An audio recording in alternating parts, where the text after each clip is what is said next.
Welcome, everybody. I'm Jackie Morey. Welcome to this episode of the 21st Century Legacy Letters Show.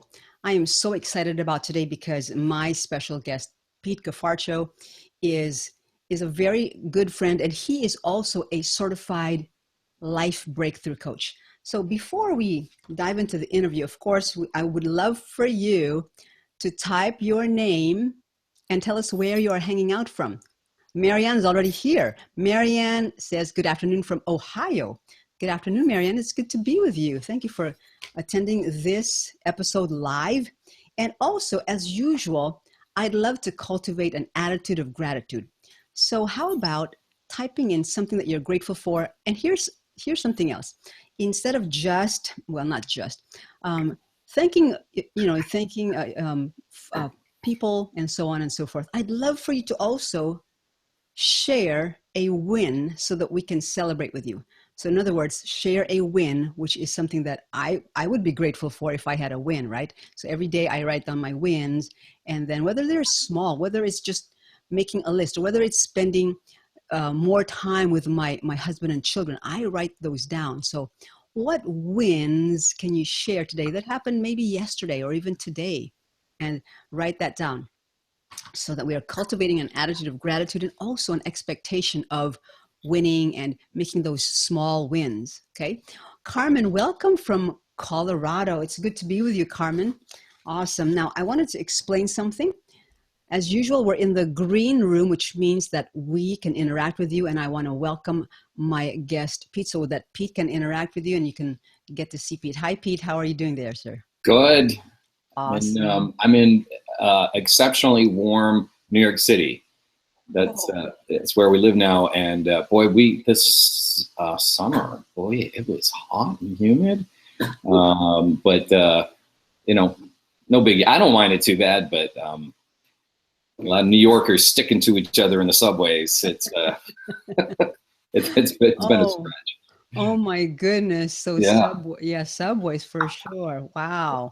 Well, Pete, it's so good to be with you. I want to also welcome Dr. Becky. Welcome, Dr. Becky. Also welcome Tom, Mary, and Dixie. Dixie, welcome. It's good to be with you, Dixie. So again, we're in the green room and we'll be starting the interview soon. And of course, I would love for you to share something that you're grateful for. Okay, let me share something with you that I'm grateful for. My kids, whenever they're coloring something, they say, Mommy, would you please show this to your audience on your webcast? This is from our son. He's 6 years old. And I just love that. Wow. Let me show you. I just He's love 6? that. Yeah, he's 6. I just love his color combinations. I mean, I wouldn't even think of coloring, combining these colors, but he is, right? And then, of course, our 4-year-old daughter, Alyssa, this is what she said. Mommy, show this please to your audience on the webcast. And so she just wanted to bless you with her coloring, and they're thinking about you. So they know that Mommy has a Wednesday show, and then they want to prepare, for it by coloring and making sure that Mommy shows these to you. So anyway, I'm grateful for my husband, who's so supportive of me. He's taken our kids to lunch so that we can be together, right? Oh, that's great. Right. So Pete, what are you grateful for, sir? Wow. I am grateful for a whole series of miracles, really, that got us into the city. We just moved here 4 weeks ago. Wow. It was crazy. And it was just like one step ahead of us, just doors opening or doors closing. Sometimes it didn't feel real good. Like we had to get rid of one of our cars. And we didn't know which one we were going to get rid of. And that decision was kind of made for us when the transmission locked up. So it could have been a bummer, but we did need to make that decision. And so, we just chose to look at it positively. And but we're in a great place. And I cannot believe the affordability of what we found. And 4 bedrooms. I have someone who's already renting from us. So we are very, very thankful. That's amazing. Wow. So you now have you got rid of the vehicle that you didn't even have to make the decision which one, and so that's wonderful, right? It was mine. It was mine though. We were keeping my wife's. All right. Exactly. It was a sweet ride, let's say that. But anyway, it was also a gas guzzler, and Got I it. would have been stressing all the time about it getting dinged on street parking and things. So it really was all good. That's fantastic. Well, I want to read some of the comments, Pete. Dr. Becky is grateful for her son's new career in mortgage banking. Dr. Becky, that's Yeah. fantastic. And Awesome. Stefan is a winner. Indeed, definitely. So I wanted to quote again Seth Godin. His quote is, "Leadership is the art of giving people a platform for spreading ideas that work." And so I'd love for all of you who are here to be the leaders that you are by please sharing this broadcast with Pete Cafarchio on your Facebook and Twitter. At the bottom right of your screen, you're going to find a Facebook icon and it says share, and then a Twitter icon. So if you have Twitter followers, please share this broadcast. And if you have Facebook followers or family and friends, please share, because leadership, again, is the art of giving people a platform for spreading ideas that work. All right, thank you so much. And if you, once you've shared it, please just type into the chat room, yes, I have, or something like that. I want to welcome Mary. Mary is thankful for her next live presentation on October 12, 2016. Congratulations, Mary. How wonderful. I am so proud of you, Mary. Excellent, excellent. Okay, now I'm going to just do a quick poll, okay, a quick poll. The first poll is, what is the fear that you'd like to successfully overcome? Is it the fear of rejection, fear of revealing areas of your life or events in your life, fear of failure, fear of massive success, fear of the future, fear of poverty, or some or all of the above? I'm going to start the poll. So please just feel free to answer, because these polls, as I've mentioned before, are completely anonymous. I do not know who is answering what. Webinar Jam made that a very, very great feature where your privacy is completely protected. I look into Webinar Jam and the poll just shows the percentages, but it does not show any names or email address or anything like that. So this is a completely anonymous poll. So please answer, what is the top fear you'd like to successfully overcome? Is it the fear of rejection, the fear of revealing areas or events in my life that I'm ashamed of, fear of failure, fear of massive success due to the immense responsibility that comes with this? Is it the fear of the future, or is it the fear of poverty, or some or all of the above? Awesome. Well, I'm going to just give you a few moments to answer, and then let me see. Let's see. Mary says, I actually want to thank the Lord for you, Jackie, for all the encouragement you have given me. Oh my goodness. I'm grateful for recently being reacquainted for students I had 50 years ago. They blessed me so much. My goodness, Mary, that is definitely a win, and that is definitely something to be grateful for. So thank you for sharing that. And you're most welcome. It is really my honor to help you, serve you in any way possible that I can. So thank you for sharing that. Awesome. Now, let me just end the poll right now. So far, 50% said fear of rejection. And Pete, the other 50% said some or all of the above. So I'm going to end the poll right now. All right. Thank you so much. And so Pete, what do you think about that? Well, can you speak to that? 50% said fear of rejection, and the other 50% said some or all of the above, meaning fear of failure, fear of the future, fear of poverty, fear of revealing areas of my life, etc. I think just an overall comment is it's a good thing to think about these things and try to identify them. Because if it's just this big cloud of anxiety and you run from anxiety, you're not going to get any insight into what's causing that, and you're really not going to be able to deal with it. But if you just really, I'm not talking about facing your fears, like overcoming your fears. If you just look at them, maybe talk it out with somebody, you're going to be able to zoom in and say, oh, you know what? I'm not really afraid of succeeding. Like, I love that one.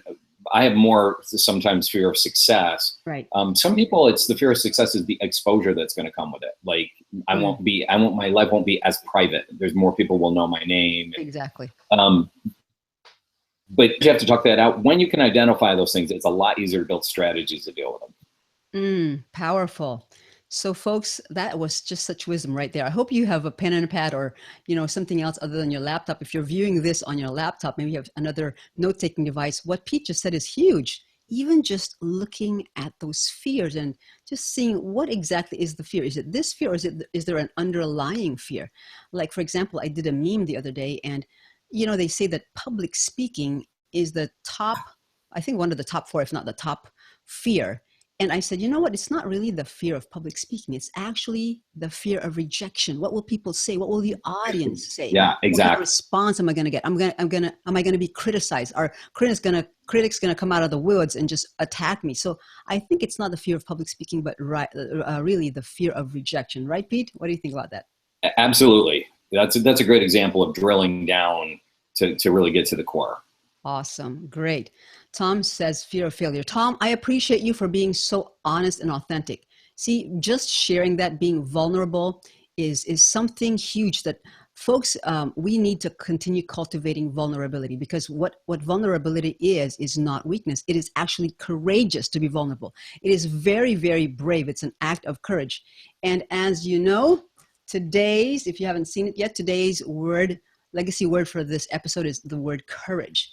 Tom is asking, am I supposed to be hearing or seeing somebody? Let me just say yes.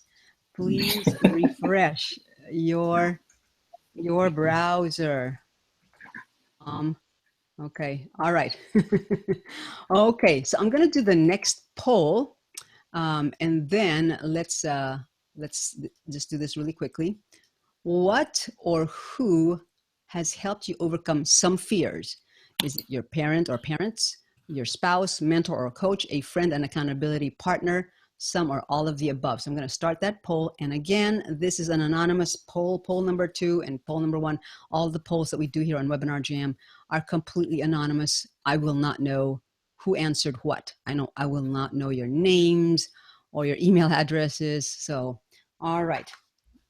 Okay, while you're doing that, while we're talking about the poll, I want to remind you that last week, here was our Pay It Forward challenge. Find a quote online, share this with your coach, your parent, mentor, or leader, and let them know how you feel about them because they embody this quote. And I have a short story about this. For me, I did a meme and I posted it on 2 groups where the coaches in those 2 Facebook groups really helped me change this past, just in these few months that 2016 has been going, right? So during this year, during this year, some coaches in these communities really helped me. So I posted this meme on 2 different communities, Facebook communities. And I immediately got likes and loves from the people in that community and in those communities, as well as those coaches. They really appreciated the fact that I took some time just to tell them thank you and put it in a meme. And the meme was really something that really, I guess, it encouraged them and it helped them just, know that somebody is very grateful. And then some other people tagged on and said the same thing, that they're also grateful to these coaches. So I had that meme and then other people said, yes, yes, yes. So anyway, that was the Pay It Forward challenge for last week.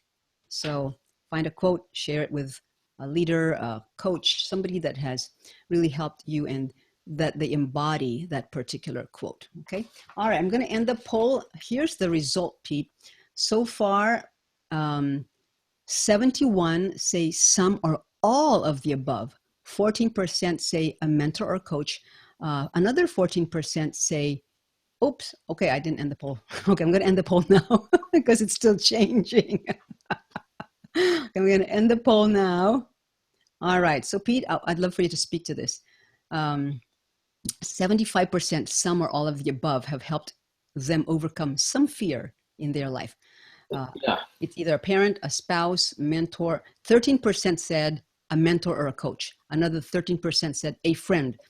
And 75% some or all of the above. What do you think about that, Pete? Could you speak to that, please? I think that, you'll see from the nature of the question is, we need other people in our lives to help us overcome this stuff. There is a myth. If you watch too much Hollywood or TV, and you get this wrong icon in your mind of the independent, tough guy, if you're a guy, or the strong, brave woman, they're often just pull themselves up by the bootstraps and they become the hero. And it's not reality. And it's also not the way that we're designed. We need other people. And like sometimes just telling somebody about the fear, verbalizing it, reduces it because you realize, oh my gosh, that's actually pretty silly after I mentioned it. Or, just life experience, you bounce it off of a mentor or coach. It's like, yeah, hey, I can understand that and I can understand where it's coming from. Let me give you some strategies that have helped me. Maybe these will help you. A friend, maybe they'll walk through it with you. But yeah, I think we've all experienced that, and hopefully you have. And if you haven't, maybe it's because you're not sharing it. Maybe because you're being like you spoke a little earlier, Jackie, maybe you're not being vulnerable enough. Right. So take that risk and see. If you keep doing the same thing you're doing, you're going to keep getting the same results that you have right now. You want to see new results, you got to try something different. Fantastic. Thank you, Pete. Well, folks, seriously, Pete is a certified life breakthrough coach. So please take notes even before the interview, because what is coming out of Pete right now is pure gold. So thank you so much, Pete. Now, I want to share with you the Pay It Forward challenge for this week. So it starts today, which is August 31. And I'm looking at my calendar over there. So it starts today all the way to next Tuesday, which is September 6th. So here's the Pay It Forward challenge for this week. Find a quote.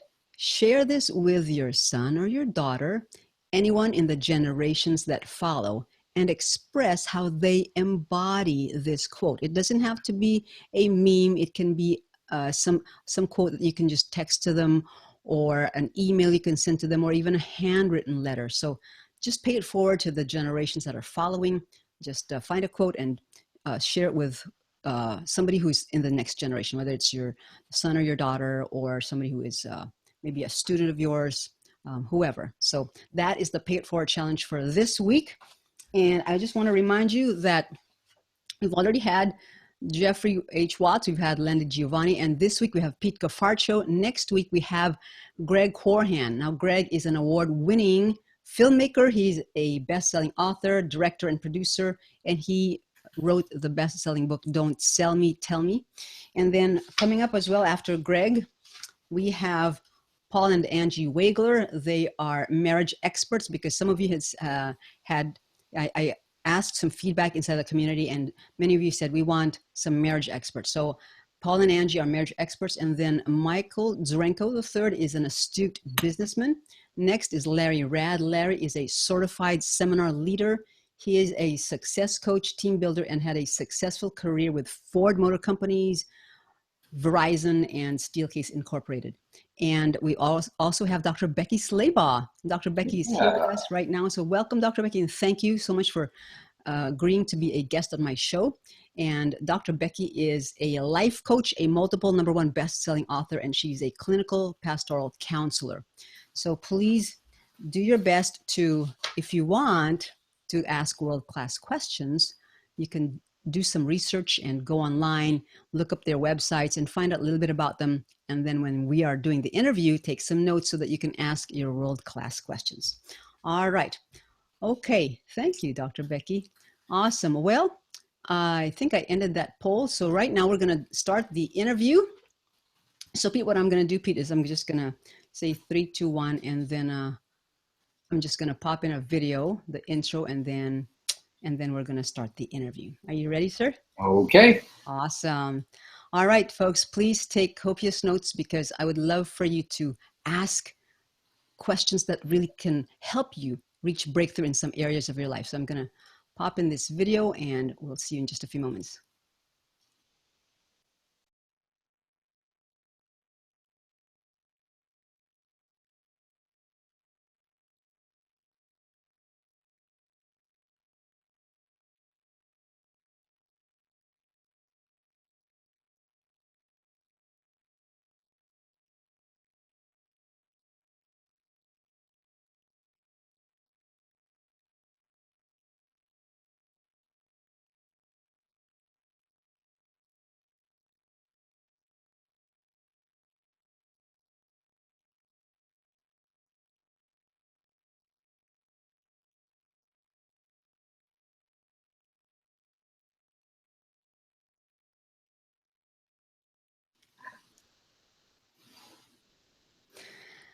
Hi, I'm Jackie Morey. I'm a multiple #1 international best-selling author and your web TV host of the 21st Century Legacy Letters Show.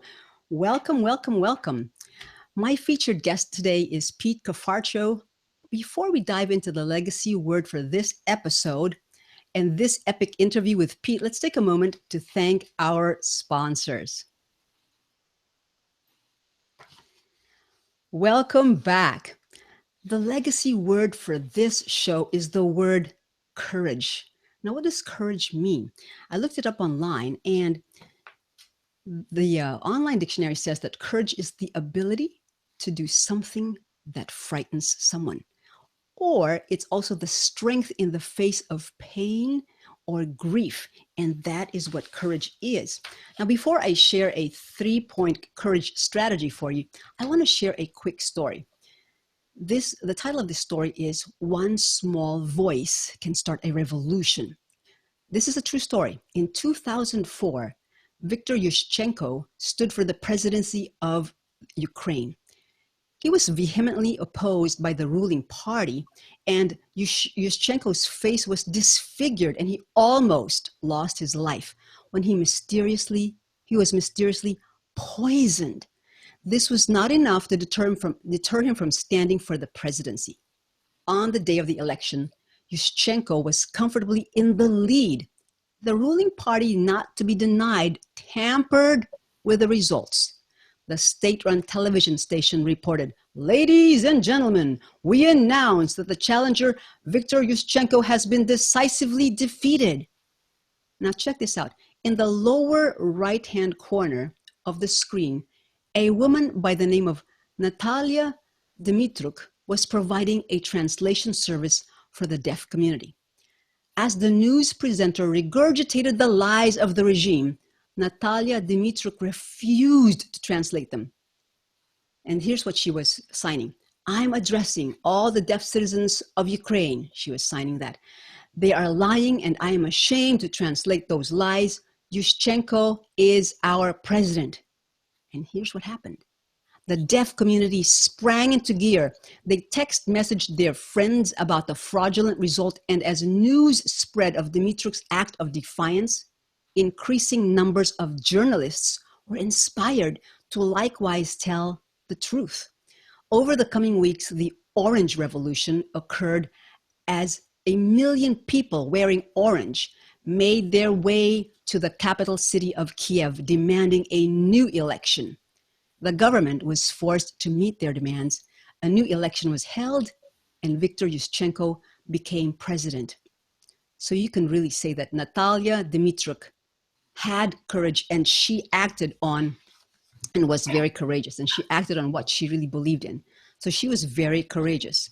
So here is my 3-point courage strategy for you. You know, our daughter, my husband and I have a daughter named Alyssa. She has what we call it a defeatist attitude. Like, for example, just yesterday, I was juggling 3 balls, and Michael was juggling. He was doing his best to juggle 1 ball, and she tried to throw the ball up in the air and catch it. And just after 1 try, she said, "I can't do it." So she has what we call a defeatist attitude. So my husband and I are praying, and we're also doing our best to cultivate courage in her. It's okay to fail. It's okay. You need to do your best, try and try again. And we just really want to encourage her in that. So here is my 3-point courage strategy for you today. Number 1, have a plan. If you have a fear that is overwhelming, have a plan. If it's a fear, let me address this just for a moment. If it's a fear that's caused by something traumatic, have a plan. Maybe if you don't even realize it, have a plan to ask somebody and go get some help to get healed of whatever trauma that was.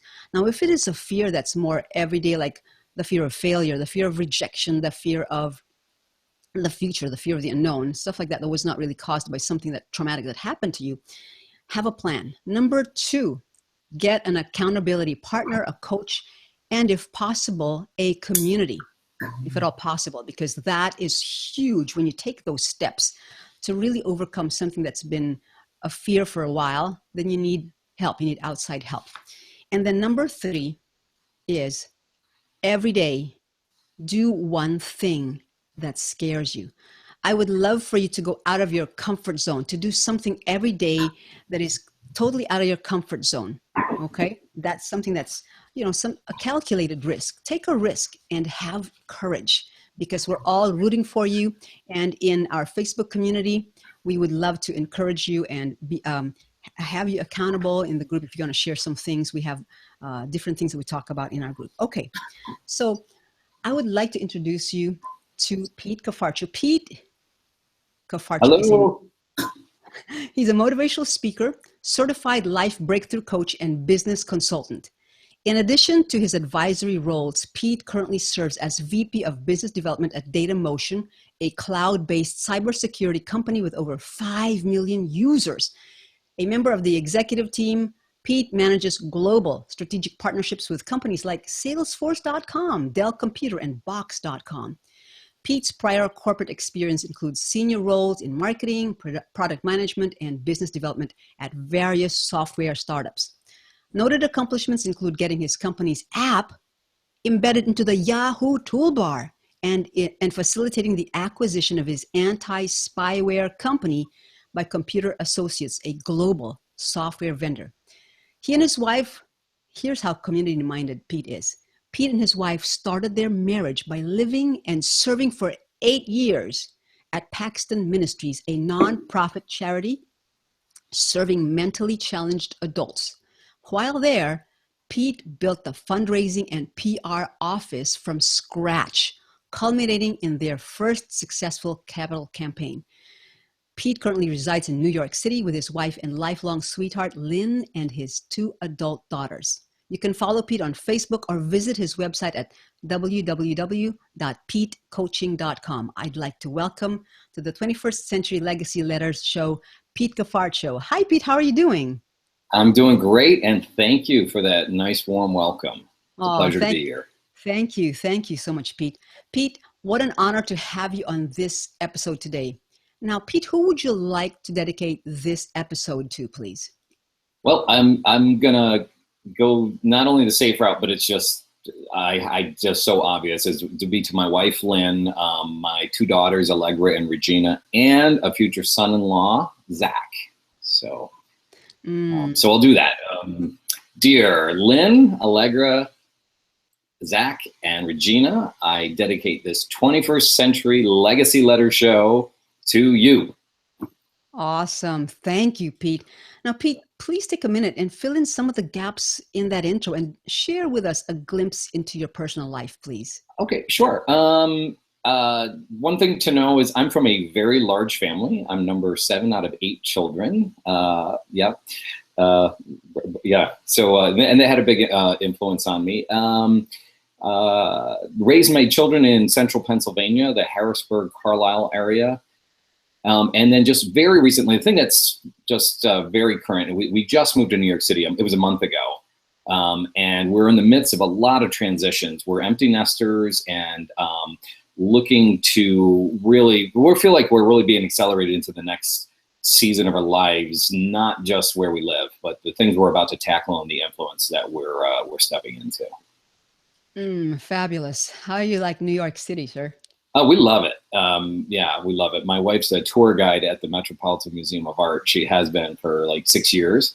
And I just have, ever since I'm not kidding, ever since I was like 4 years old, I've always had something in my heart toward the city. My dad grew up in the Bronx. I was raised in Syracuse, New York, but my dad grew up in the Bronx. And every time I come here, there's just something, some draw. I completely love New York City. I was there last 2015, September 2015. I just love the city. I love the vibe. And next time I go to the Metropolitan Museum, I just might look up Lynn. You should let me know ahead of time, and we'll meet you there, and we'll show you the shortcuts.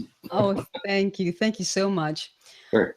Well, Pete, would you take a couple of minutes to share a young adult story or an encounter, a turning point, or a milestone that impacted your life and your character today? Sure. There's one, I was thinking about this, and there's one that came to mind in particular. When I told you I was from this large family, we all played an instrument, and since I'm near the bottom of the pecking order, there was a lot of pressure to be good at what you did. And our junior high instrument instructor was a man named Mr. Strickland, and he was strict. And to add to that, I grew up in the very, very white suburban neighborhood outside Syracuse. And Mr. Strickland was African American. And he never smiled. And he was very strict. And he came from the Army. And he's like, do your scale, you know. And, you know, I did it. I was compliant. And I played the tuba when I was growing up. And it just kind of, by the time I was in 8th grade, you know, I was good at it, but it was boring. And he was always after you to practice. Well, 9th grade came around and I made the transition into high school.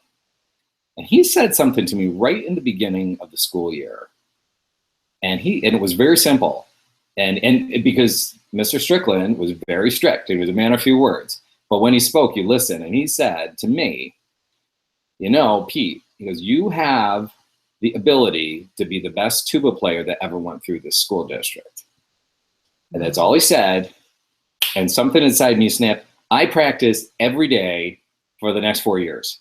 And he never had to tell me to practice because he just set that in front of, first of all, he spoke into my life because he saw an ability there.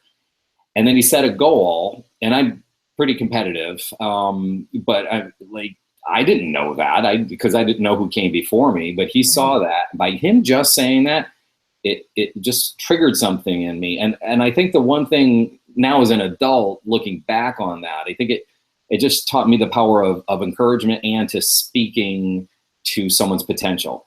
I mean, accurately. You can't fake that. You can't use it as a manipulative trick. But when it's true and it's heartfelt, it really can make a big difference in someone's life. Whoa, that's amazing. So till today, you remember Mr. Strickland and what happened that I moment? remember that conversation like it was yesterday. My goodness, that's powerful. Do you still play the tuba, Pete? No, I don't. No worries. But I do still pick out the bass line every time I hear like a band, and when I'm in the orchestra, my ear is so attuned to the low brass, and really enjoy it still. So. Love that. Thank you so much. See, now I know that you come from a big family and you played the tuba in high school and that you really had an aim to be the best. That's fantastic. Thank you for sharing that, Pete. Uh-huh. Well, Pete, you are a father of 2 wonderful and lovely daughters who are grown now. Yes. Would you kindly share a couple of parenting life lessons with us and tell a story about each of these? Sure, I'd be happy to. The first one just really, I just remember this one too so clearly. We were living at Paxton Ministries in our small little apartment, and we were getting ready for church one Sunday morning. I think I was shaving or I was doing something in the bathroom, and I heard this little tip tap of shoes from my daughter Allegra. She was about 2.5 at the time. And she came in, and then the patters just stopped. And I was like, well, I don't know, you know, and I'm just, and nothing's happening, but I know she's still in the room. I was like, what's going on?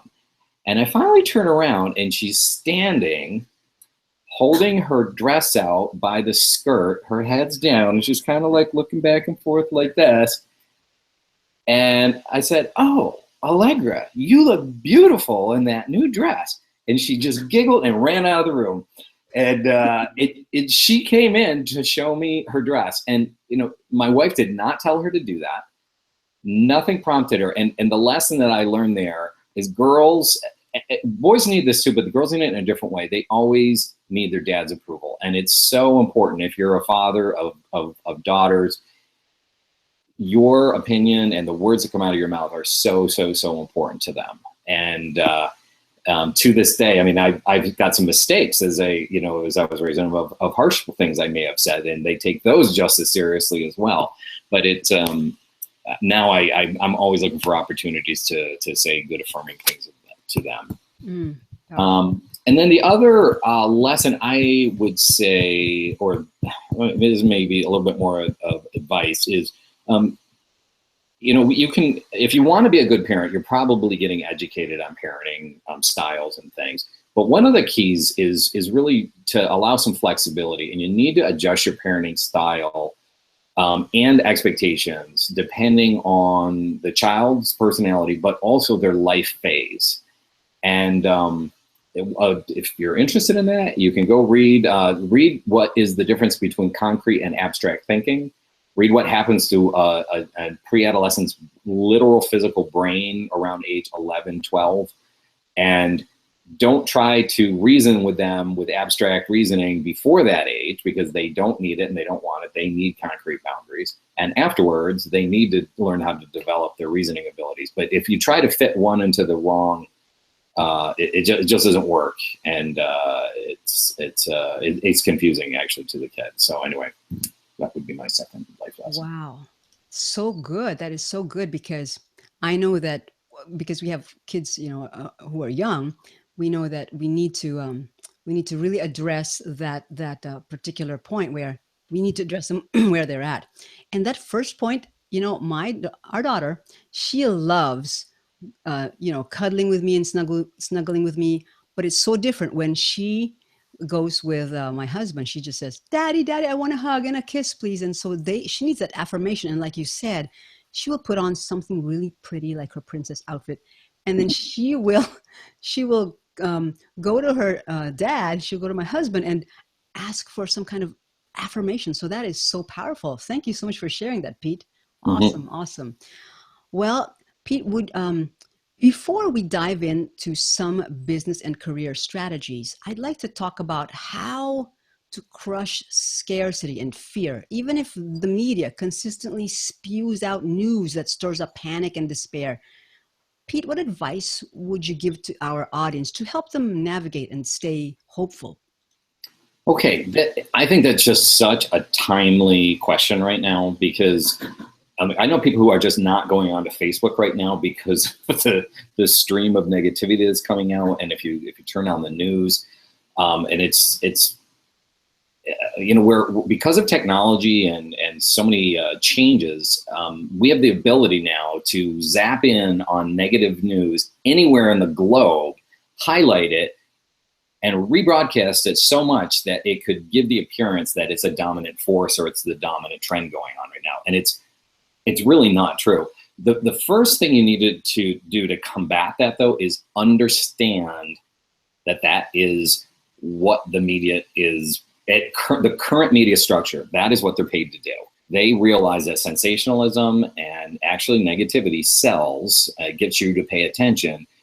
They're doing that, and you need to know that's what's happening. Okay, now that's not to get you all angry and disgruntled. It's just you have to be in control of the feed that comes into your mind, and even very subtle and passive ones. But if you spend a constant time on news websites, if you're too much on social media, or you have the TV going on too much, it's just going to paint a very wrong picture. To flip that, you need to supplement and make sure you're getting good news. For instance, did you know that the global poverty rate in just 20 years has been cut in half? I mean, that's amazing. There used to be 40% of the world's population was in abject poverty, and now that's down to 20%. That's gigantic. Did you ever hear a news story on that? That's massive. And there's just so much. There's so much good going on, and you need to find those sources. And I've also made a personal commitment to share those things as I find those, because people need to hear them. And and you use the word scarcity. The reality is it's not actual scarcity. It's scarcity of spirit. It's not true scarcity. It's the perception of scarcity. You also need to understand that true wealth, and I'm talking resources, finances, relationship, emotional capital, all the things that are needed, this is a little hard to understand, but they're not a finite pool that, everybody's going to grab them, and when they're taken, they're all used up. These things are renewable, replenishable, and don't think like, oh, limited source, I'm gonna fight to get mine. It's just like, be generous. Don't have that scarcity mentality, because these things have a way of multiplying, renewing, and think of it as like an endless source out there. And if you're connected with your creator and you trust him to be your provider, he certainly can free things up for you to be a blessing and to give to other people. I was speaking with my brother a few months ago, and he had a very specific health need that we went to pray for him about. And he's like, well, oh, pray for some other people. I mean, he needed prayer. He goes, oh no, just pray for other people. And I said, I talked to him. I said, hey, bro, do you really think that God's can't take care of you and have enough energy to go take care of everybody else as well? When he looked at me and he went, oh, wow. He goes, now that you say it that way, you're right. But the world trains us to think in terms of limitation and scarcity, where it's really not true. So everybody on this podcast and everybody who listens to it or on the webinar, shake it off and start to view things as there's plenty out there. It'll free you up to be generous, and it'll help you focus on the good things that are happening. Oh my goodness. That's such wisdom, Pete. Thank you so much for sharing that. And right now, I just like to take a short break, and we'll be right back. It's just something funny. That way, we're engaged, and it's something going to be kind of amusing. So here we go.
Welcome back. I hope that helped bring some kind of fun.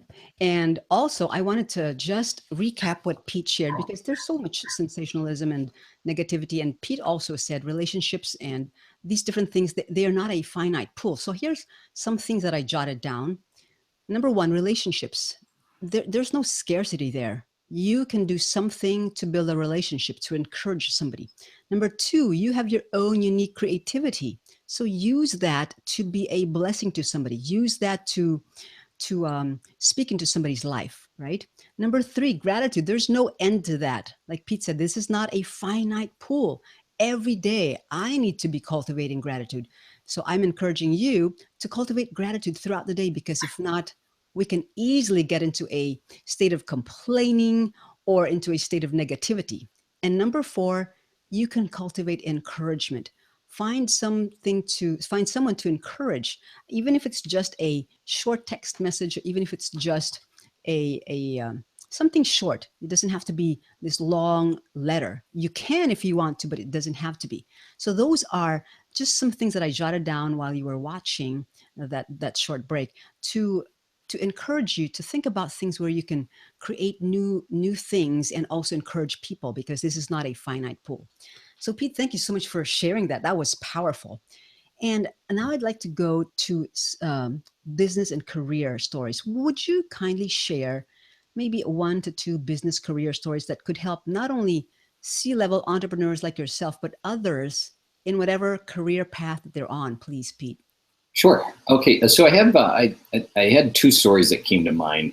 The first one was when I was again at Paxton Ministries. I was in the nonprofit version of sales and marketing, and I was responsible for putting out, fundraising letters. All of our communications are newsletters. And this was a really unique environment. But the dynamics I've seen played out over and over at other early stage startup companies. Anywhere where you work intensely and you care very deeply about what you're doing, there's a tendency to get very focused in the how, in the values of what you're doing, the inner dynamics, and you hold these things, they can become very important to you, the philosophy. We had this at Paxton. We lived with people dealing with major mental illness, different forms of mental retardation. They were all high functioning. A lot of them had jobs. And I, as a staff member, most of us lived right in this large building of 100 of us all living together, sharing our lives, learning from each other, and experiencing community.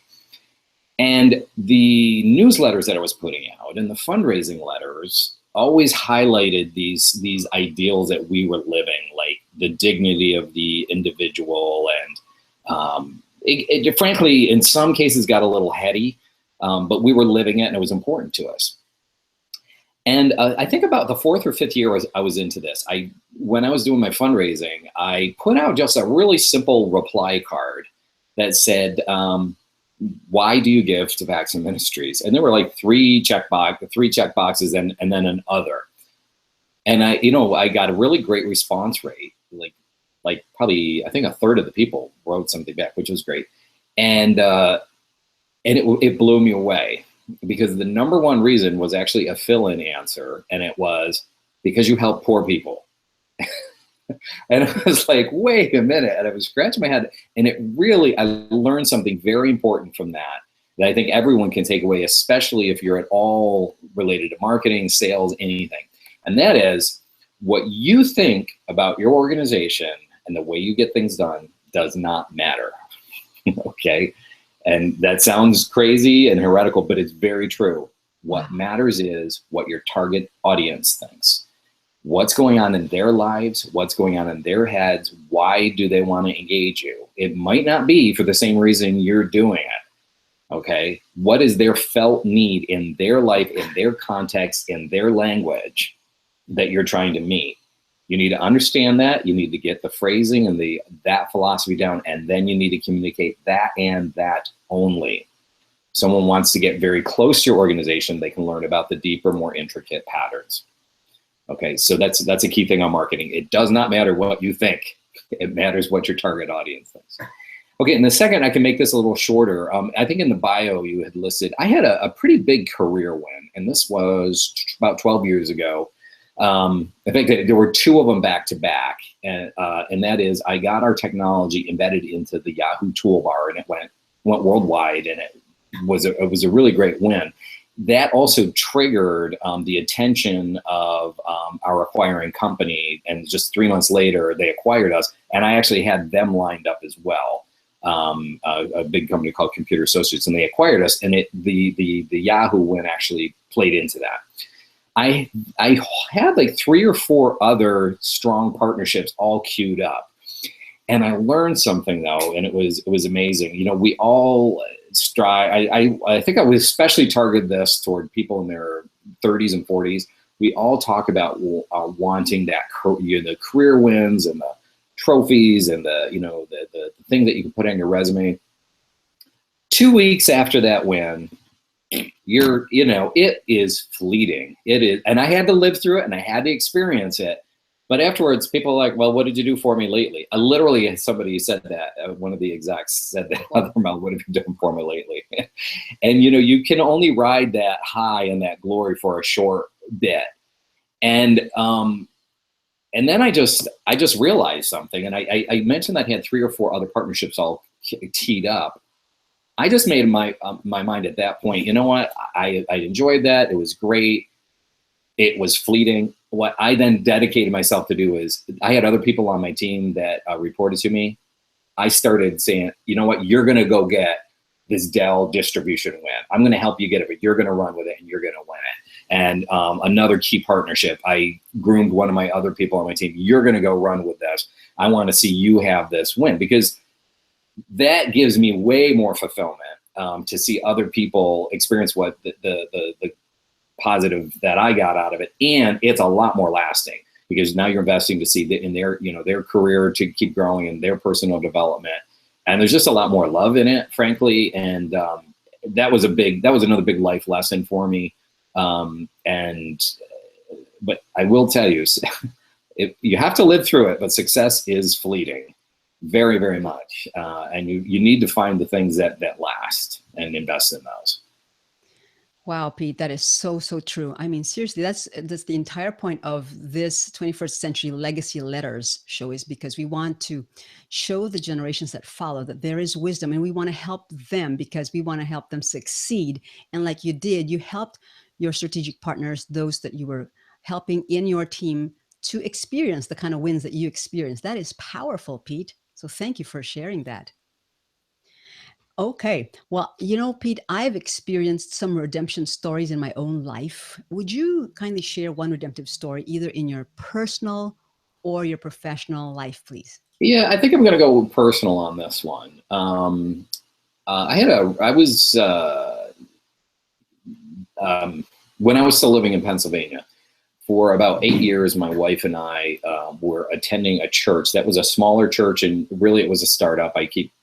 I gravitate towards startups in just about everything I do, and got very close with the pastor in a short amount of time. I had a trusted relationship with him, and he was grooming me in a lot of ways, and he was very generous. He let me preach a lot, like probably 10% of the time. And one time I came in on Sunday morning getting ready. It was early in the morning, and I would think I was going to preach that Sunday. And I'm not a hard, you can read me like a book. I'm very, very easy to read. And I came in and I was just so down and kind of like devastated. I was supposed to preach. And he instantly recognized that. And he said, "Hey, Pete, what's going on?" And we went into the other room, and I just told him about a personal failure that I had just had, like, I think that weekend.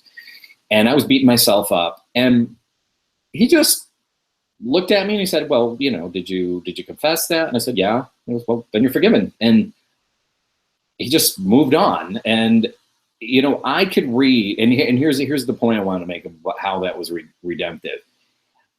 I could read all the books I want in the world. I could find scriptures that talk about how we're forgiven. But when someone demonstrates forgiveness to you, it becomes real. And it did become real for me at that point. And I didn't beat myself up anymore. And I said, well, here's somebody who knows me, who I was afraid, when I told, let him find out that he was going to just pile on, and he didn't. It's like, he saw the worth in me, moved past the junk that we all have, we're getting through those things, and just saw the good, and like, I love you, God loves you, let's move on. And it just really freed me up to do that, and to learn to love myself and to forgive myself. So that was, so shout out to Pastor Dave Herr at Tree of Life Church in Carlisle, Pennsylvania. So that was a really important moment for me. Indeed so, Pete. That's powerful for someone that you held in high esteem to just extend that to you, and you just felt it and you received it. And if he didn't condemn you, why would you condemn yourself? That's the lesson that you've got. Is that true? Yeah, and like, again, someone demonstrating it takes it out of the theory level, and it just makes it very, very real, and just something clicked at that point, and it just became real for me. So. Wow, that was really tangible for you. You really experienced and you received that tangible forgiveness. That's fantastic. Thank you so much, Pete. Well, now let's take a moment to thank our sponsors. Welcome back. Pete, we're now to the legendary legacy section. And Pete, would you kindly show us pictures of your children and your family, your wife and your family, please? Yes, this is a recent picture. Wow, beautiful. Reflection there. Let me get it better. How's that? Looks great. Yeah, so this is my wife, Lynn. Whoops. Yes. And then above her is Allegra, and then Regina. And the bald guy is me. So there you go. What a beautiful family, Pete. Thank you. Well, Pete, decades from today, just imagine you're on your deathbed and you have 5 more minutes with Lynn, Allegra, Regina, and your sons-in-law by that time, and grandchildren. You have 5 minutes left with them. What final words would you say to them? what advice would you give to them? And what would you say to them on how to leave a legendary legacy? Okay, well, I think there's 3 points. And the first thing I would say, kids, is um, God sees everything that you do, and He's keeping track. So keep that in mind for what you invest your time and your energy into, and store up your rewards in heaven, not just what people see on the outward, but unseen things that you do in secret that no one ever finds out about. Kindness, generosity, uh, just it's worth it, and He is paying attention, and He will reward you. Second, I'd say the best way really to get ahead and to make something for yourself is to serve other people. It it's it's way more fulfilling, and you will also benefit at the same time. When people recognize that you're serving them, you will be, not all the time. You got to remember that first point, because it's not always a one-to-one map. Sometimes it takes a while to come around, but it will come around. And so make sure that you're serving other people and making the world a better place, not just consuming, but that you're giving. And then the third, I'd say, is be as generous as you think you can, and then more, where you think it might hurt a bit.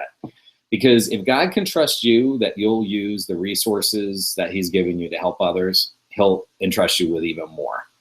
And you want to be a pipeline. You don't want to be a pool. You want to be a pipe that is a flow of blessing into other people. So be generous with finances, with your time, with your compliments, with your attitude toward people. Yes, people are going to take advantage of you if you're generous. It's worth it. And so do that and do it beyond what you think you can do. Stretch yourself. Okay. Beautiful, beautiful. Thank you so much, Pete. That is just powerful, to be generous and to really serve others, because in the end, that's really what matters. I think for me, I've learned this from somebody, and I've embraced it as my own. For me, like you're sharing, Pete, for me, success is becoming who I was meant to be and serving those who I'm meant to serve. So that is, to me, my definition of success. Well, Pete, we're in the legacy sprint portion, where I get to ask you questions which you get to answer in 15 seconds or less. Are you ready? 15 seconds or less. All righty. What is one reason that people fail getting close to their kids or grandkids as they grow up? Okay, I think this is a guide perspective, but I think the mistaken belief that they won't respect you if you're vulnerable. And that keeps people from getting close. If you're vulnerable, you can get close, but it's actually the opposite. They will respect you if you're vulnerable, and they can relate to you more. But that is, I think, something that keeps us from getting close. Beautiful. What is one action you take daily that brings you to your present business and career goals, Pete? Journaling. I write down in the morning, I write down what is facing me in the day. And at the end of the day, I do reflection. And on the weekends, I try to do a summary. Do I miss days? Yes, but it's pretty much a habit, and it is definitely keeping me on track. So that's been a good habit.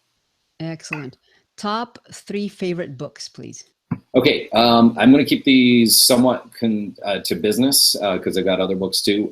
Good to Great is a really, really good one by Jim Collins. I could pull these down from my bookshelf. Another awesome one I highly recommend is called Leadership and Self-Deception, and that is put out by the Arbinger Institute. Excellent book. Excellent, excellent, excellent. And the third made a huge difference in my life at a key point is What Color is Your Parachute? It's generally made for career searching. However, chapter 7 in the middle is all about how to find your life purpose. And it worked for me. It was awesome. Ooh, great. Favorite dish, please. My wife's eggplant parmesan. Oh, that sounds actually great. Almost everything that my wife makes is great, but that's love it. Really favorite vacation spot. Okay. Any place I have not been before. So we do not go to the same place every time, and I like to explore and take in new things. So it's got to be something new, and I'll usually find something good. Love that. Your favorite hobbies, please. Favorite hobbies. So we just absolutely love to entertain friends and have people over. We're going to do that tonight. I love doing home repairs and fixing things because I have a very mental job, and working with my hands is a great distraction. I can be creative. And then third is just, I just say nature in general. Just get out, take a walk, whatever. Being outdoors and enjoying nature does a wonderful thing to unwind me. Awesome. And one favorite quote, please, Pete. Okay. So this is it. And I cannot find the attribution because it's attributed to several people, but I love this one. It's be who you is. Because if you ain't who you is, then you is who you ain't. Love that. Excellent. Pete, now it's time to promote you. What would you like to promote, Pete? And where can Okay, people reach you? I would like to promote, I have actually 2 websites, but in this context, it's more of my personal coaching and inspirational, which is petecoaching.com. It's actually under my name there too. But I also I made an ebook on, it's called How to Make the Friends You Always Wanted. And I'm making it available for free. I usually charge for it, but I'm making it available for free for a little time. So if you go to petecoaching.com/download/friendship, you'll see the book there, and just fill out the form. It's going to ask you for your physical address, but no credit card or anything, and you can just download it from there. I wrote that basically because people asked me, like they were a couple of my coaching clients were frustrated about the fact they couldn't make friends. I have had a hard time making friends when I was younger. I deconstructed the whole thing, put it together in a very short ebook. I think it's 19 pages, including the title and the cover. So it's an easy read, and it'll give you a lot of practical tips on and to set expectations properly. So if you pace yourself and don't expect too much at the wrong stage of a friendship, then you'll have a lot more success. So enjoy. Excellent. Thank you so much, Pete. Well, before we end, I'd like to share the legacy quotation for this episode, and it is from Nelson Mandela. I learned that courage was not the absence of fear, but the triumph over it. The brave man is not he who does not feel afraid, but he who conquers that fear. And that's by Nelson Mandela. Wow. Thank you so much, folks, for joining us for today's episode of the 21st Century Legacy Letters Show. Thank you so much, Pete, for being with us today. Well, thank you. And I'd love to leave this final quote and this final encouragement to you. Go and live a life of significance and leave your legendary legacy. All right. Yes.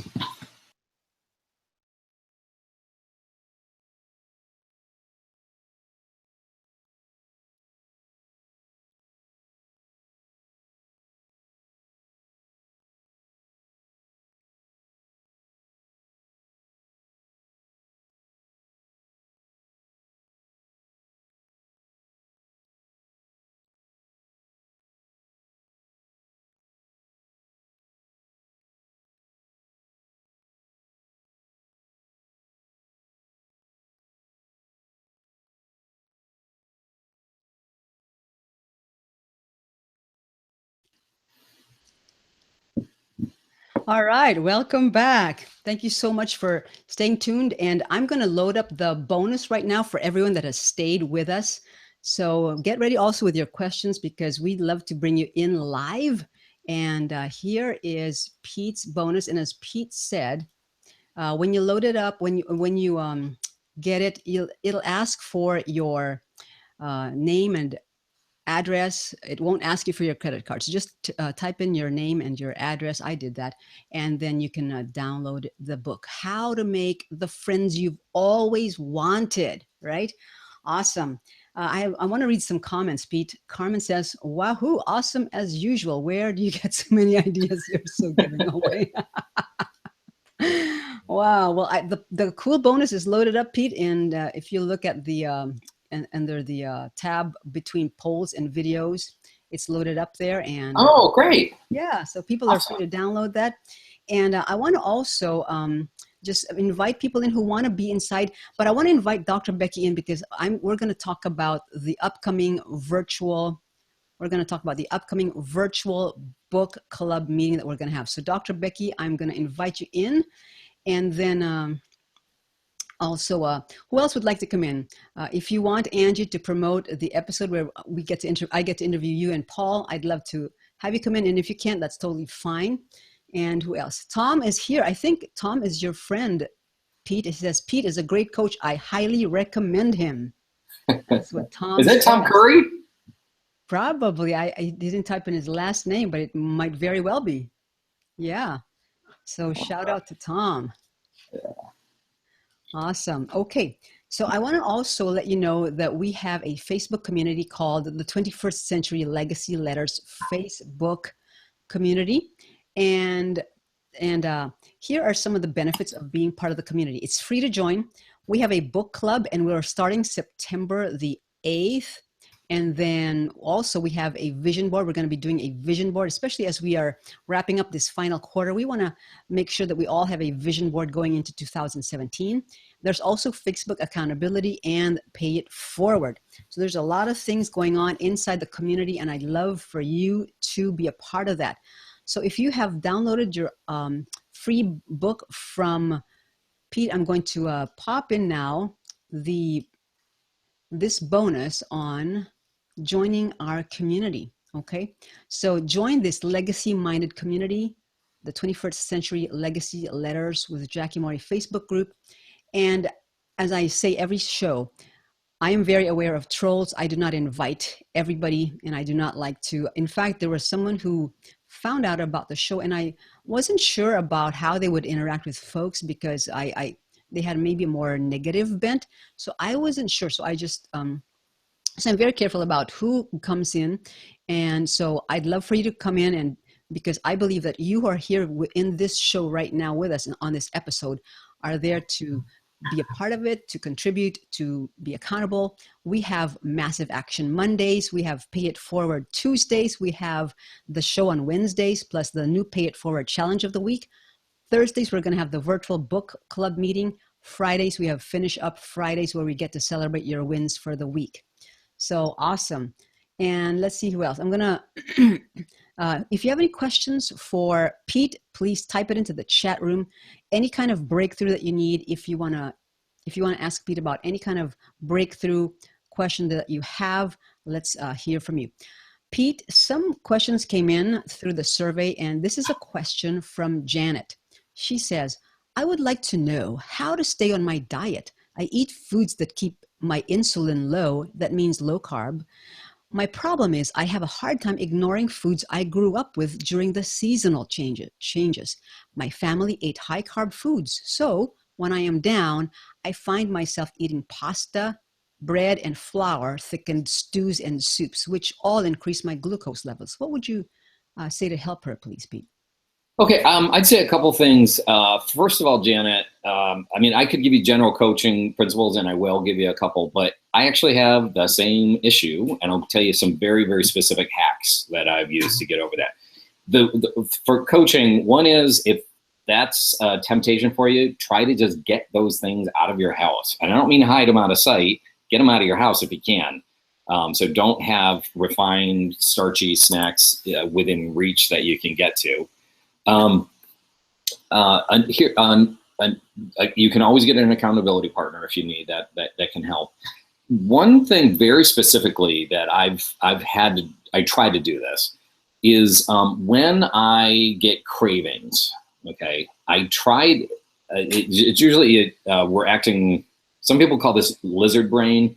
You're actually acting out of animal instincts. You don't think about stuff. You're just, oh, I got an impulse. I'm going to act on it. Especially if it's a comfort food. If you can stop and examine what's going on inside of you at that moment and say, am I legitimately hungry, or do I legitimately have I really need to eat right now? Or is it coming from, like, is my belly full right now, but I still want to eat? And so is it coming from another place? Is it coming from maybe you just feel empty? Not hungry, but like in your soul, you feel empty, and we try to fill that with food. And Also understand that when you're eating starch, you just put yourself on a terrible treadmill, because within 20 minutes, your body wants more and more and more and more. You should, if you don't understand the chemistry, the biochemistry behind starch, you can read up on it. It's not that difficult to understand, but you should realize what it's doing to your body and how it makes you want more.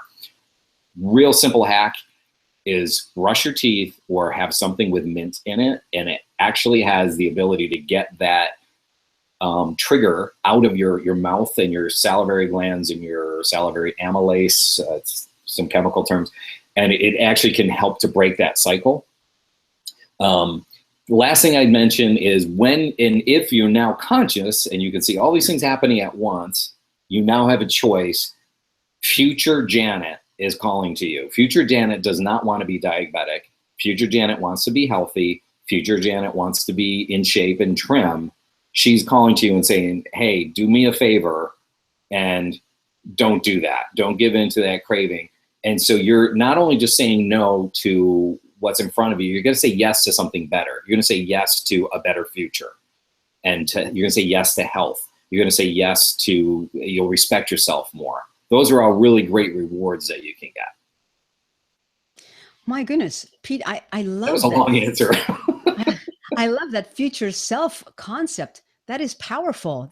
Thank you so much for sharing that. Future sure. Janet speaking to her present self. That is amazing. That works for me sometimes. When I stop being lizard brain animal and I think about it, and I was like, oh, okay. Yeah. Right. And especially the one where you have mint in your mouth. That's power. I didn't even know about. Yeah, brush your teeth. Is if you got these cravings and you're starchy and it chips out of a bag or posit, just stop it. Get some water in your mouth. Swish it. And if you can, go brush your teeth, get mint in there. Mint has an ability to kind of stop all that, and you'll at least break the cycle. Awesome. Well, I want to respond to Tom's question. He wanted me to repeat the Nelson Mandela quote. Here it is. I learned that courage was not the absence of fear, but the triumph over it. The brave man is not he who does not feel afraid, but he who conquers that fear. Awesome. All right. Well, please come in. There's another question from Mary, and I want to ask this first. Mary says, do you believe, Pete, that once you've identified your obstacles, your fear, etc., that you were able to move forward that you were better able to move forward? Did you get help from a coach or a mentor or accountability partners? So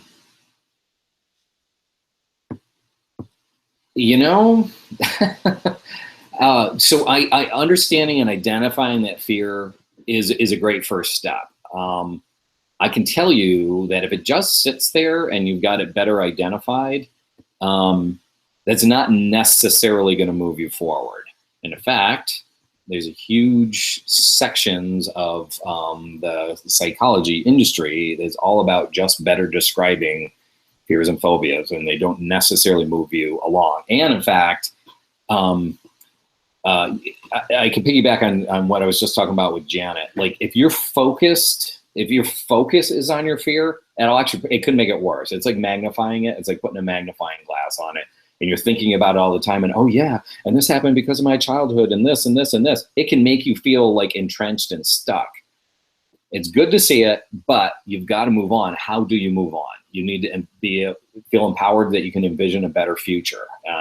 You need to realize that fear is the power of, FDR said we have nothing to fear but fear itself. It's a little oversimplification, but most fears are way, way, way exaggerated. And there's a lot of techniques to kind of get through that. But it's not automatic getting through it once you identify it, but when you do, it can empower you. And especially when you distill it, like you could even say, it's not really for the example, it's not really just fear of public speaking. It's actually fear of rejection. And you could take that farther and say, is it really fear of rejection by my peers, or is it, you can just break it down and talk to people. But yeah, a coach, a friend, somebody who isn't, and not somebody who's currently living in that same fear and hasn't overcome it yet, because then it could turn into a pity party, and then it double magnification. You don't want to do that. Get to somebody who loves you and can help you get past it. They've either personally overcome it, or they can help you get a fresh perspective. Fabulous, Pete. That is so masterfully answered. Thank you so much. And I just wanted to share with folks, this is the book that we are going to be doing the first virtual book club meeting. The month of September, we're going to tackle Daring Greatly. It's by Brene Brown. And it is how the courage to be vulnerable transforms the way we live, love, parent, and lead. So if you would like to be a part of the Thursday virtual book club, we're going to have it at, let's see here, at, I believe, 4 p.m. on 4 p.m. Pacific, which means 7 p.m.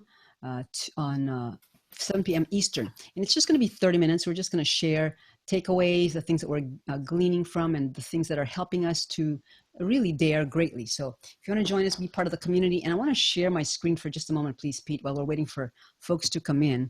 I'm going to share my screen where I'm going to show okay, let's see here. Share my screen, and okay, I need to pick something here. There we go. That's the one.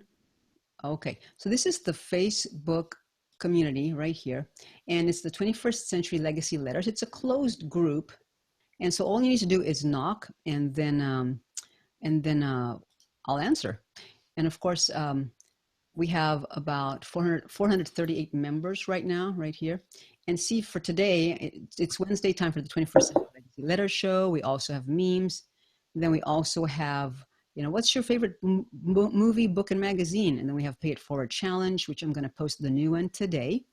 And then we have Massive Action Monday. So there's a lot going on, and a lot of people are engaging. See, this one alone has 13 comments. See how long that thread is. Massive Action Monday. So we're holding each other accountable. We're writing down what we want to do this week, the goals that we have this week. And then that's for Mondays. Tuesdays is Pay It Forward Tuesday, storytelling. And then Wednesdays is the show plus the new Pay It Forward challenge for the week. And then Thursday, the virtual book club meeting. And I'll show you that photo right here, right over here.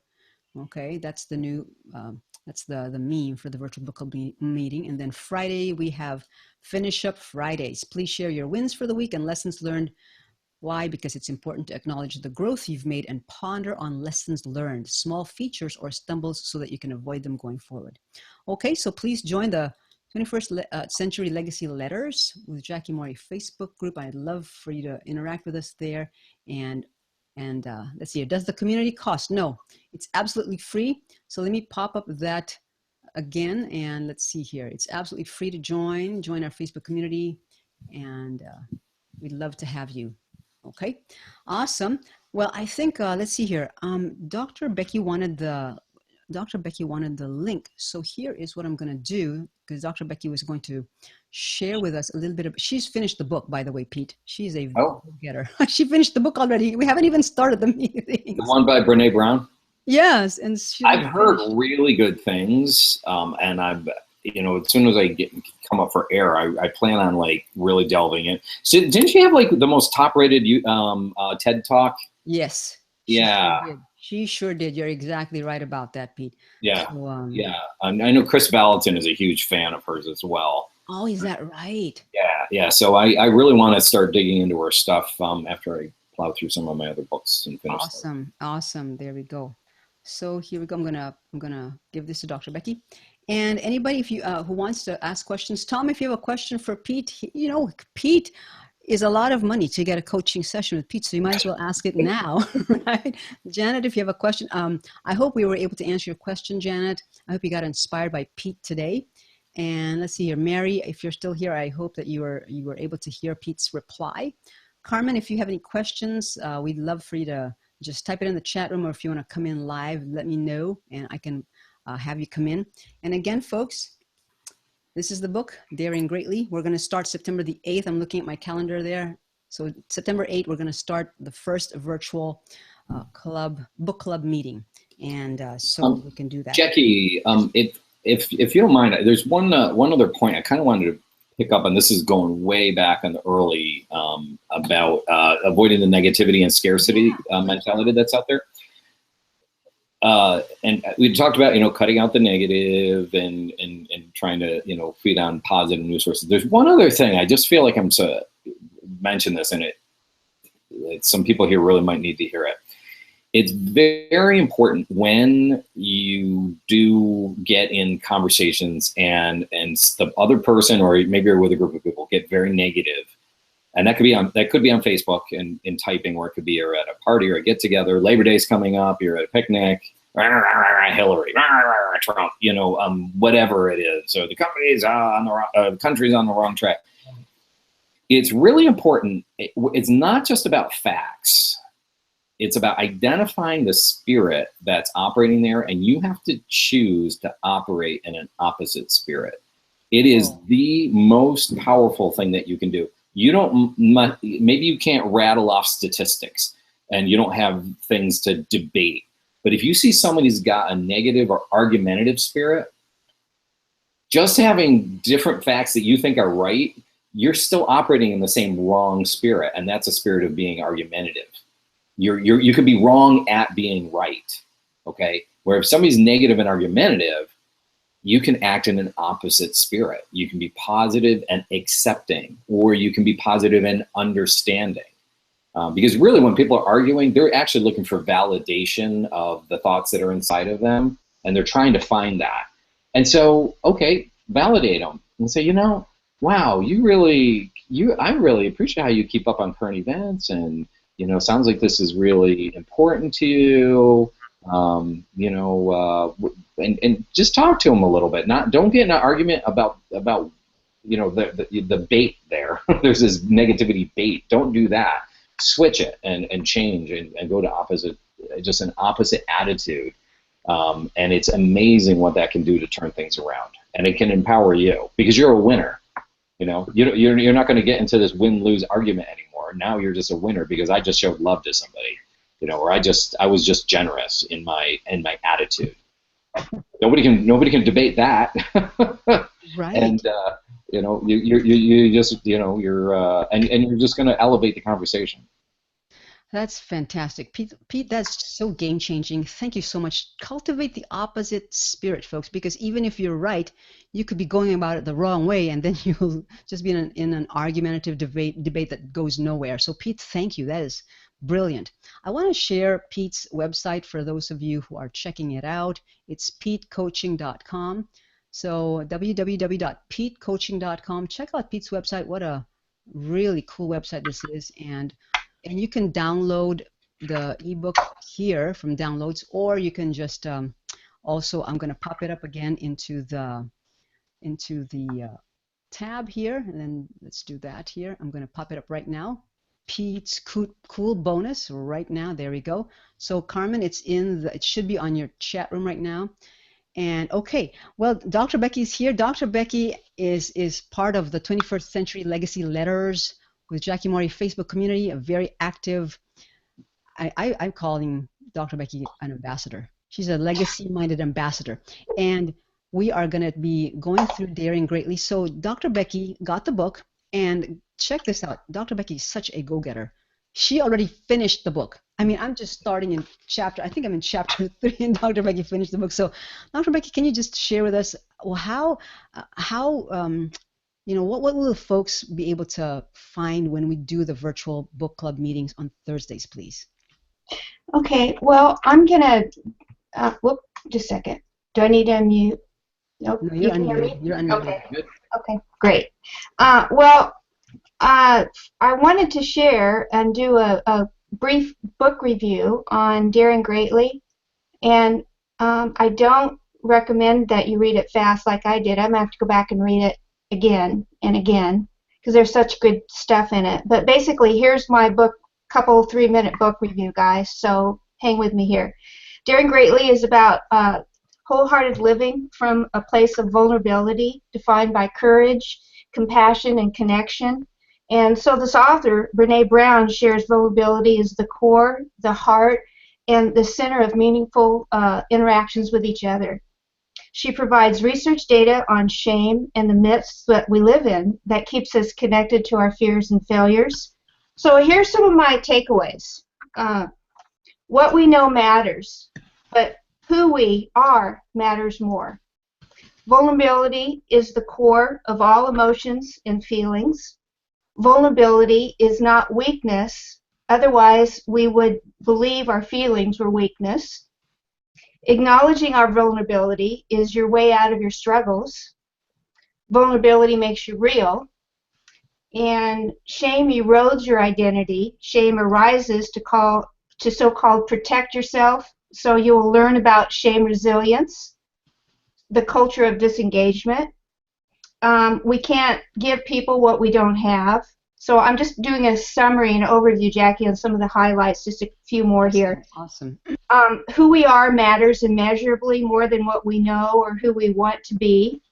How we are all in this life together by supporting each other and becoming engaged, who we are rather than who we are not. That's a big one for me. This is not a Christian book, but it has Christian principles. So here's a couple of scriptures that I want to share to parallel what Brittany is saying. So for vulnerability, as I was reading this, the Holy Spirit brought to me the Beatitudes in Matthew 5:8. Blessed are the pure in heart, for they shall see God. So by acknowledging God and your vulnerability, you're seeing how God sees you. So you have that God connection. Gratefulness, she talks about that, was a great thing in her life, her aha of empowerment. And 1 Thessalonians 5:18, give thanks, gratefulness in all circumstances, for God's will be with you in Christ Jesus. For the scarcity resilience, as Christians, we can call that the spirit of poverty. So we just never have enough. There's just never enough. So Brene talks about parallels with that with narcissism, like it's all about me. A culture that moves us out of the us into I, which is shame-based. So it's a really deep book. You guys, you gotta really slow her down. I did a quick overview in the last part when Jackie asked me. I was about 3/4 through. But basically, for the scarcity resilience, the scripture that the Father gave me was 2 Corinthians 9:2. And God is able to make all grace abound to you, so that in all things, at all times, that you'll have everything you need, and you will abound in good work. So you'll gain greater self-awareness, people awareness, but even more so if you have the Holy Spirit in you, or even still, I mean, there's a God connection that you'll have, and I certainly found it through this as well. So that's my 2 or 3 minute book review. My goodness. Dr. Becky, that's phenomenal. Thank you so much, folks. I put in the chat room the paperback version and the Kindle version because we're going to start September. I'm looking again at my calendar, sorry. September 8th, Thursday, which is a week from next. Oh no, a week from today. I mean from tomorrow. Sorry. So we want to really help you transform, because we don't want to just do this show and then it's just same old, same old. We really want all of us to journey together and get transformed and reach breakthrough. That's why we have guests, featured guests like Pete Cafarchio, who's a breakthrough coach, and Pete, you're just getting rave reviews from all over. So thank you so much for being with us today. Thank you, Dr. Becky. I really appreciate you. So if you don't have any other questions, Dr. Beck, I'm just going to mute a little bit because I'm getting feedback on my, okay, awesome. So if you don't have any questions, I mean, seriously, folks, Pete loves questions. He thrives on questions. So yeah. Right, Pete? Throw another one. I feel like throwing questions out at everybody else. Exactly. What book are you reading right now to take it to the next level? That's right, exactly. That's always a good question. Right, exactly. So I think you answered Tom's question. I did individually. I answered a couple. Perfect. I love it. I love it. Awesome. And Carmen says, discerning, diffusing through respecting. I love that. All right. Carmen doesn't have any questions. Mary's question was answered. And who else is here? Okay. Well, folks, if you don't have any questions, I mean, I want to ask Pete a question. One last question. So, Pete, I know this, it's not a cookie cutter thing, but as a certified life breakthrough coach, how do you take, like, just maybe give maybe like breadcrumbs, or just like a breadcrumb trail. How do you get somebody from stuck to breakthrough in whatever area? Just give us an example of maybe just people that you've worked with that you've helped them reach breakthrough. That way it inspires us. Sure. Um, Yeah, I'll give you one example. This particular woman, I had coached her for a full year, and I'm going to bring her up because maybe some of you on this broadcast can relate. She had an idea. She was a professional. She was probably late 50s, early 60s. Got a lot of information about how to promote her brand and develop, and she was stuck because she was overwhelmed with too much information, and she wasn't a natural marketer, and so that was her stuck point, and that's when she called me, and it really, her emotions were really doing a negative spiral because not only was she stuck, but she was feeling bad about it because she spent money to get training and to get all these other materials, and she still wasn't making any progress. Mm. And so over the course of a year, we set out a plan, to bite off different chunks and to execute on it. And I do want to say, too, it was really kind of a combo of coaching, but also consulting because I have a lot of experience in marketing.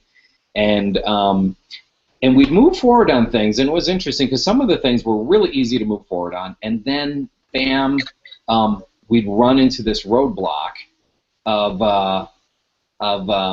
hey, all of a sudden I'm stuck, and and what it would be like. One of the things was she wasn't charging enough for her services, and that is a real common issue that people have because it has to do with self-worth and your ideas toward money and your ideas toward Christian service, because you think you have to give everything away for free, or if you charge that you're prostituting the gospel. I don't know. You fill in the blank, right? And so that would just be one example, but there were others along the way. And at that point, as a coach, I would pull back a little bit and said, look, we're not going to ram through, tasks right now until you can get to the bottom of this. So I'd have her journal with some really great open-ended questions that she could take and do some self-reflection, take it before God, and get some insight. Then, when she could see it clearly, this goes to that question that came a little earlier today, she'd see it real clearly, her fear, then I would turn on the tough coach and say, good, now just do it, and you're going to see what happens. And when she'd do those things, and like she tripled her rate that she'd charge, because even then it's still a bargain, believe me. I mean, she could charge more. She goes, wow. And I'd ask her, how do you feel about that? She goes, I feel really good. My checking account feels good. And you know what? The one person who was driving me crazy, said it was too expensive, didn't join my group anymore. And frankly, they were just, a leech kind of. They were just all my problems coming from one person who wasn't even willing to pay anyway. So it all turned out positive. She grew from the experience. Now she's charging, really where she should be. But that's really an example. There were a couple other, it's usually those internal barriers that get us the most.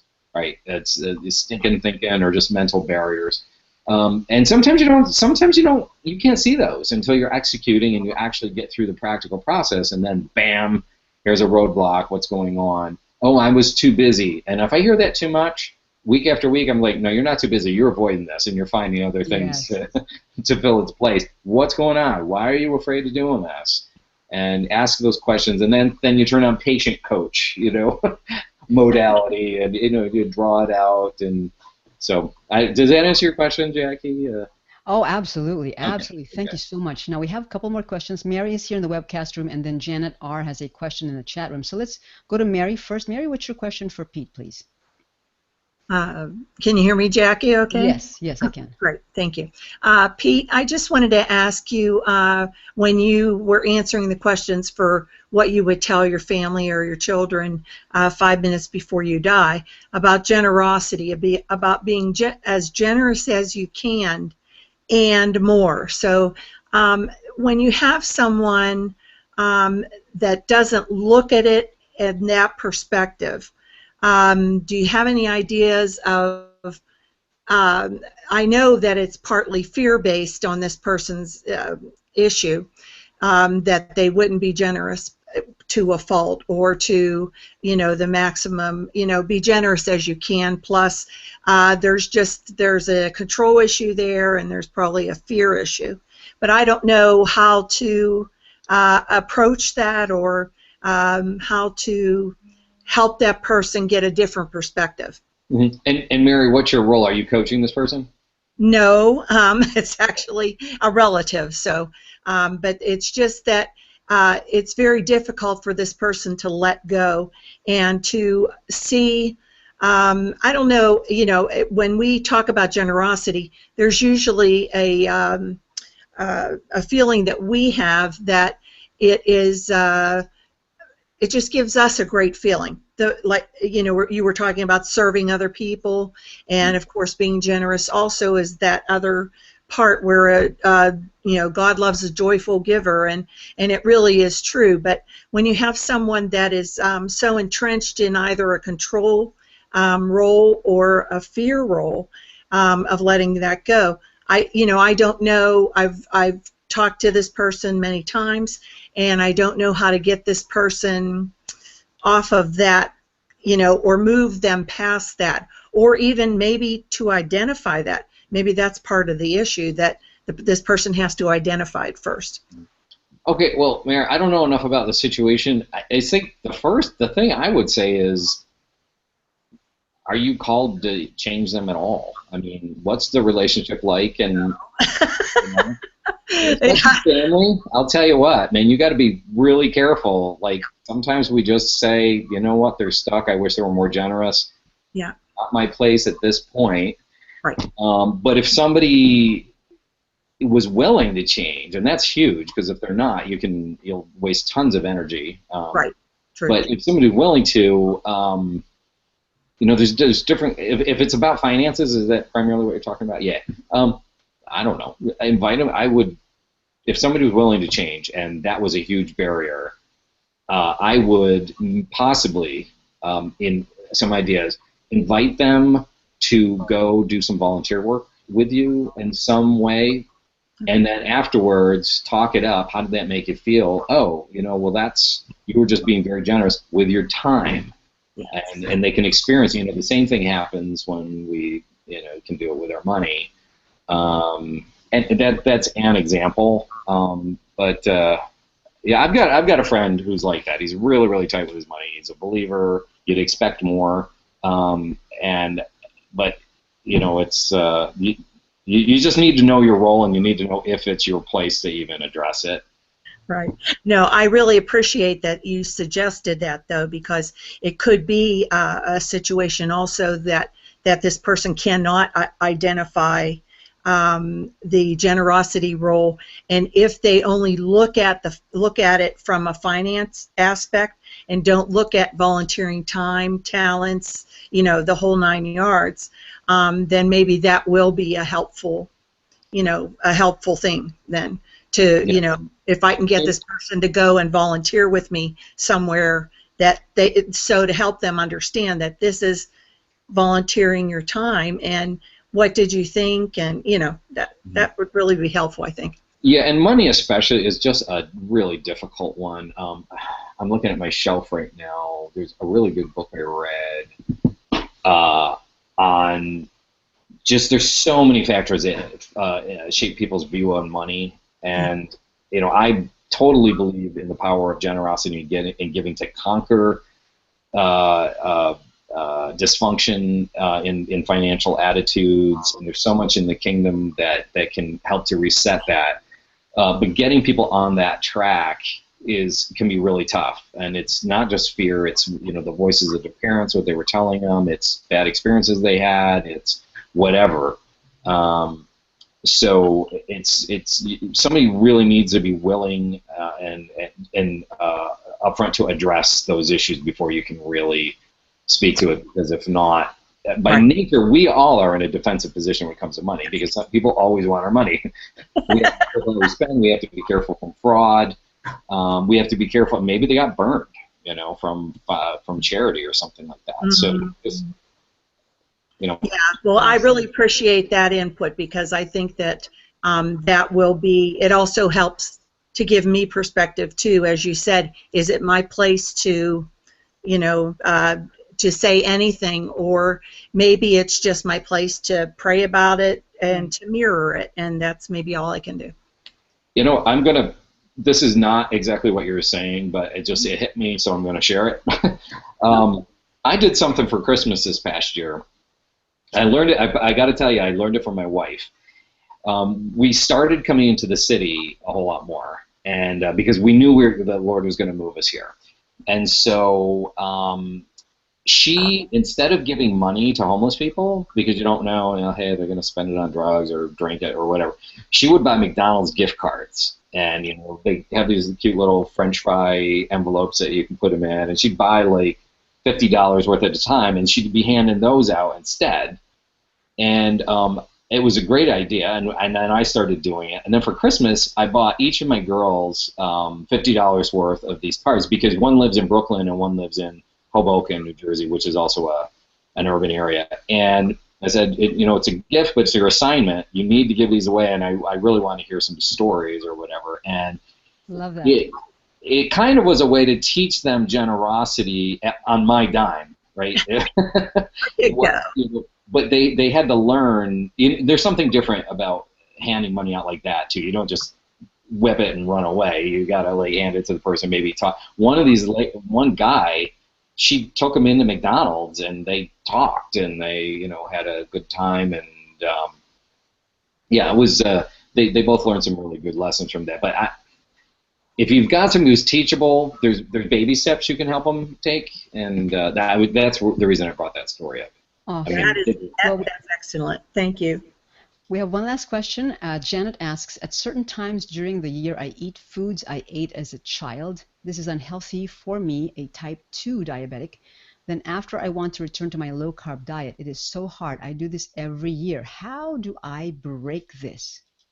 Yeah, so Janet, and did Janet bring up the earlier question too? Okay, yes. Janet, I think really what I would do is I would encourage you to be very intentional about finding some support that is very specific to this issue, and because I think it's so it's medical, and it's diet and nutrition and your body chemistry. It may have something to do with seasonal affective disorder as well, if the change of seasons affects you.